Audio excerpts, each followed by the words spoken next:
Hello, friends and family. Indeed, it is me, JD, the quarterback of the mic. And once again, I'm going to do one of my favorite things, which is drive and talk to you at the same time. But instead of holding the camera, I have a place to leave it so I can use my hands for the driving task ahead. And I'd like to continue along the topic that we started last week, which was long distance relationships, which when you think of distance, you think of trips, and I think it's appropriate that I am taking a trip now while I do this. This is just going to be a short one, somewhere between 9 and 15 minutes. What's on my heart today is, first of all, to be thankful for everything that we have. I think this summer has been a good one for the most part, despite some economic difficulties, partially related to the war, gas prices, etc.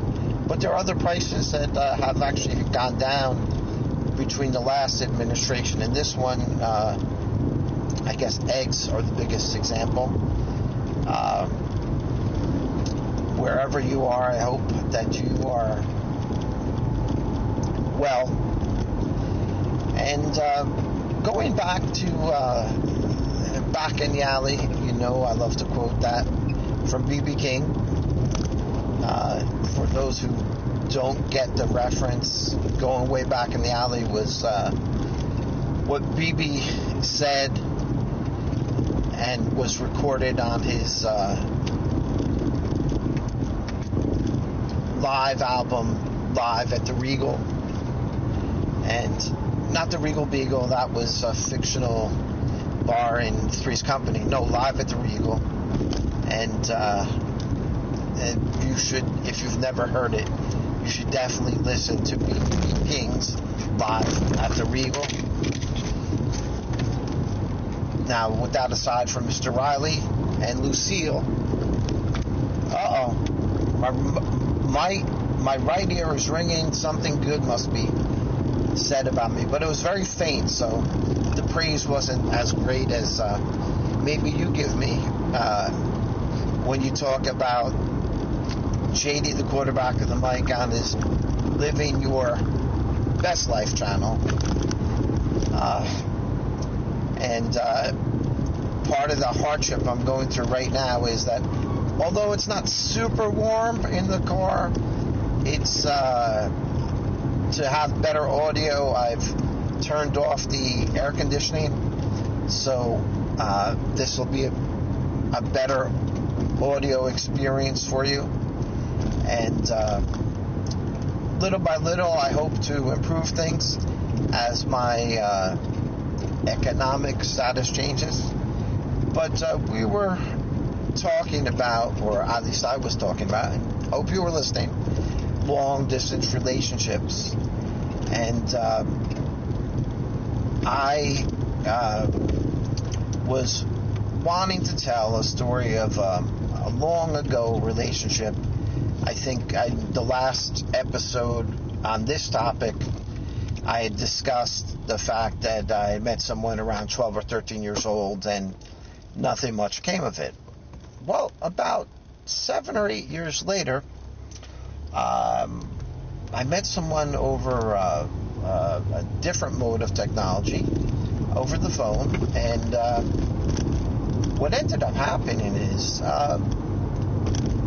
we struck up a friendship, which became a relationship. I think it took me 3 months to actually go out and visit that person in Iowa. And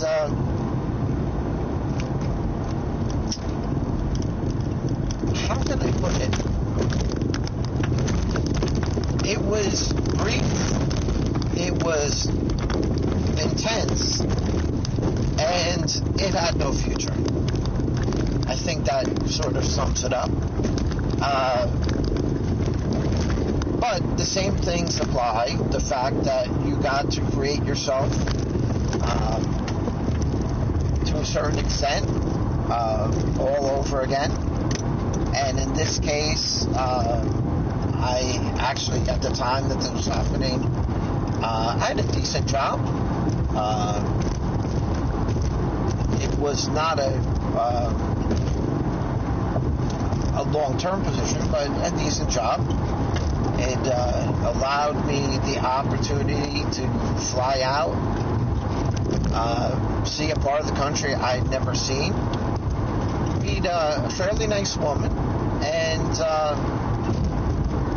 realize the lesson that I think I may have mentioned before in the other episode, but that I'm definitely going to mention again and harp on it, which is the fact that for a long-distance relationship to work, it can't be long-distance the whole time. It's got to be changed from being long-distance to being short-distance, like across the bedroom. Otherwise, it will be maybe like grown corn, which Aaron Clary will probably get that reference, but growing corn, Nebraska, and it has a season. The season ends, and then it's over.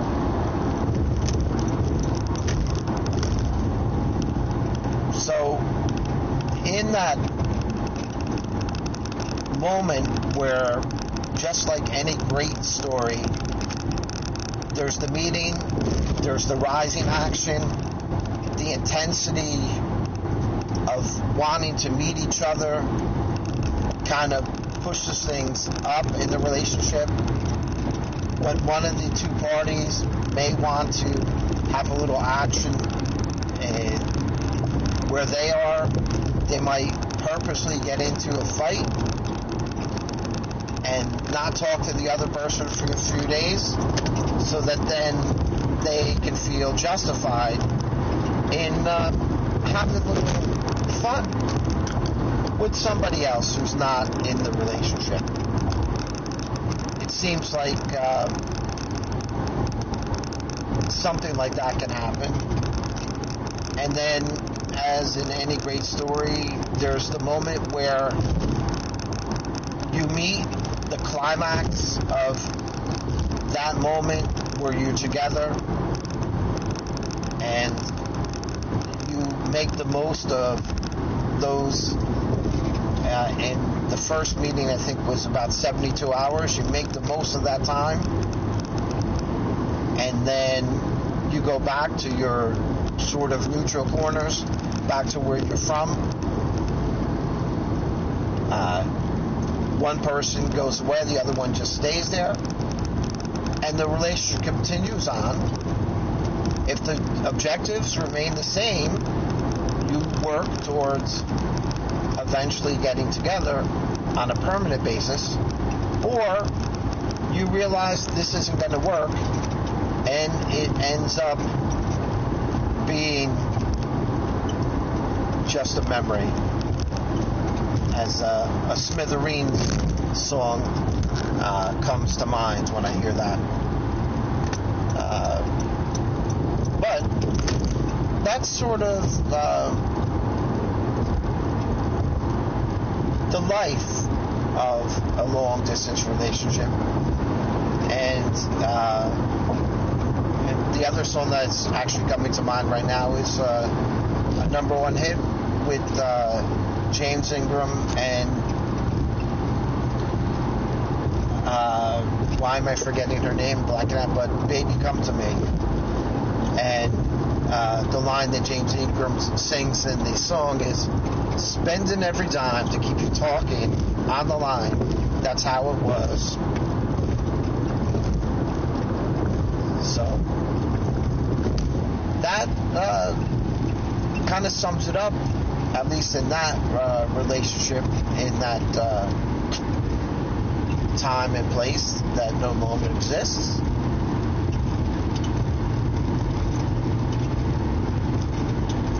After that relationship, things changed in my life, and the next relationships that I had, one of them ended up lasting a very long time, and it was because the person was right there.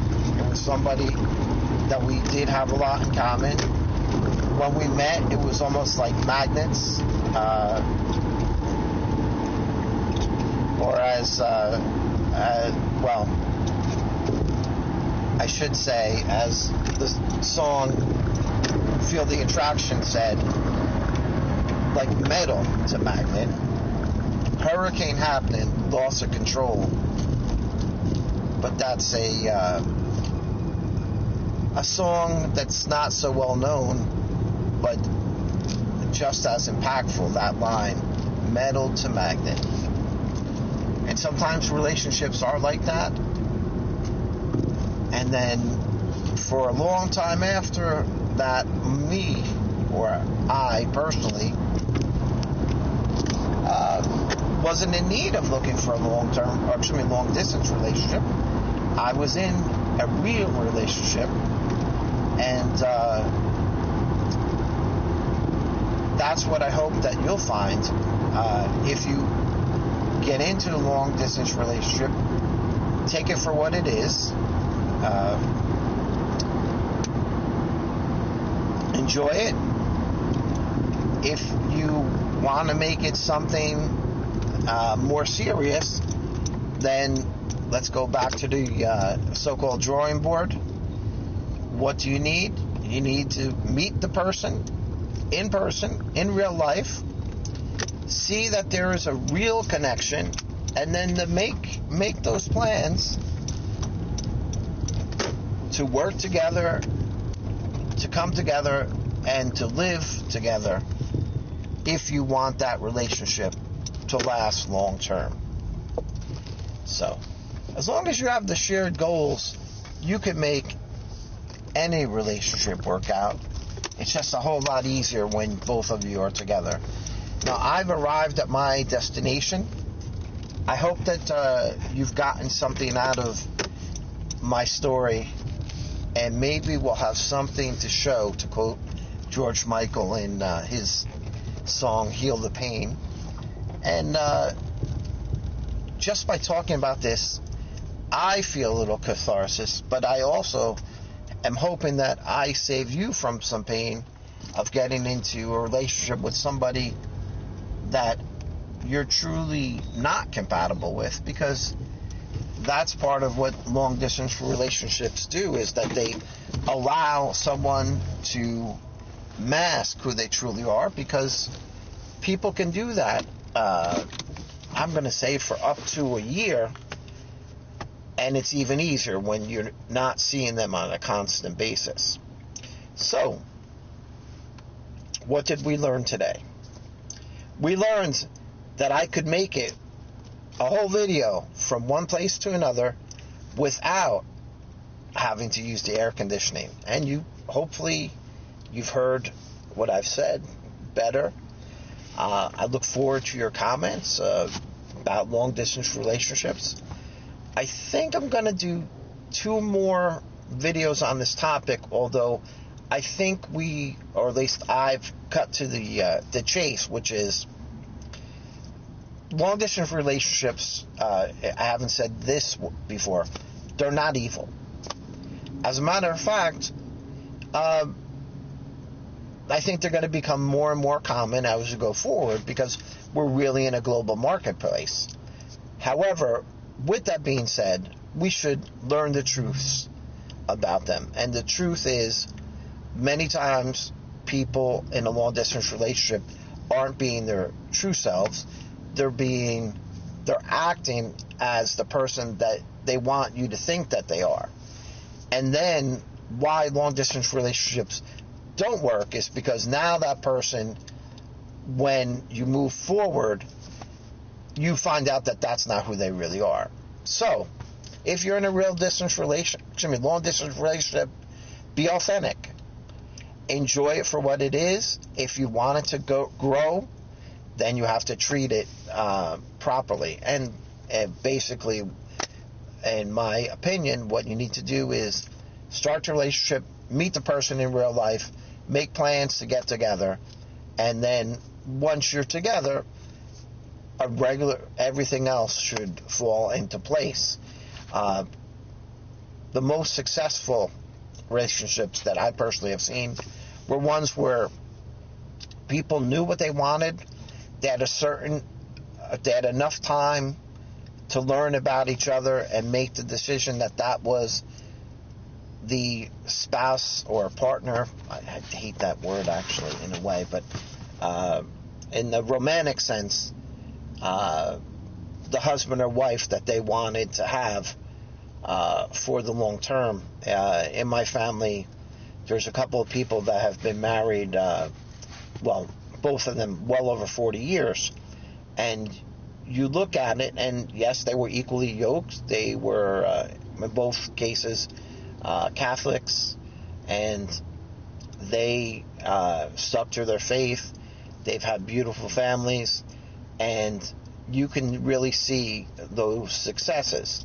And in both of those cases, they were not anything to do with long-distance relationships, but the point that I want to make here is that they did have shared goals.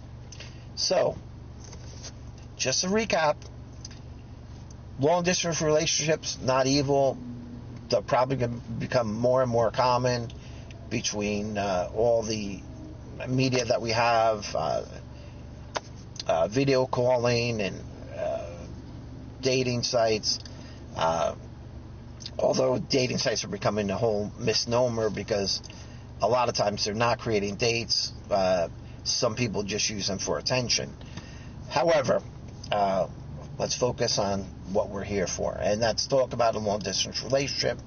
So once you start one, figure out if you actually want to meet that person in person. Then set a plan to meet them in person. If there's real chemistry between the two of you, you can talk about goals to be together long term. So that's pretty much the blueprint for long distance relationships that we're talking about, or at least I'm talking about, and you're listening. And I appreciate each and every one of you.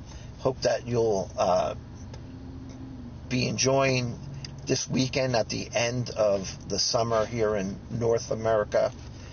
And each and every day is an opportunity for us to be a little bit better than we were the day before. So I hope that you're doing that.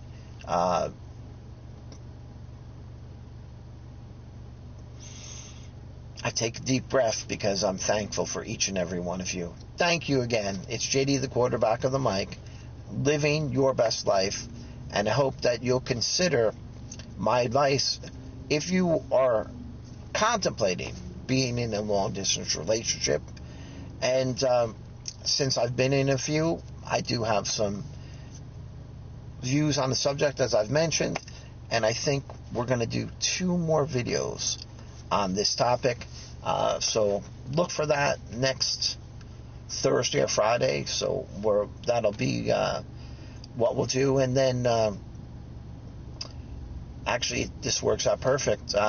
So by the end of the summer, we'll have discussed this topic, and then we'll look forward to even better things to come in the fall.